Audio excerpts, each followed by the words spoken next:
Hi అండి. చూస్తున్నారా? ఇది పెసరట్టు అండి. సో, మన ఆంధ్ర స్పెషల్ పెసరట్టు ఉప్మా అంటే నోరూరాల్సిందే.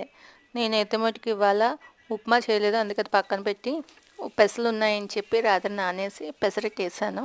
చూసారా? అబ్బా! యమ్మీ యమ్మీగా ఉంది. భలే టేస్టీగా ఉన్నది తెలుసండి పెసరట్టు. చెప్పడం మర్చిపోయాను. బీపీ, షుగర్ ఉన్న వాళ్ళకు పెసలు చాలా మంచిదటండి. ఉదయాన్నే మొలకెత్తిన పెసలు తింటూ ఉంటాం కదా! సో, అలాగే మనం అప్పుడప్పుడు కొంచెం ఈ పెసరట్టు అనేది ఓ 15 రోజులకు ఒకసారి వేసుకొని తిన్నామనుకోండి. సో, నాలుక చచ్చుబడి ఉన్నా సరే జమ్మున లేస్తదనమాట. సో, ఇలాంటి టేస్టీ ఫుడ్స్‌ని మనం తినాలి, పిల్లలకి అలవాటు చేయాలి. ఎప్పుడు పిజ్జాలు, బర్గర్‌లు అని రోటీలు అనుకుంటూ ఇప్పుడు కొత్త ఫ్యాషన్ అయిపోయింది.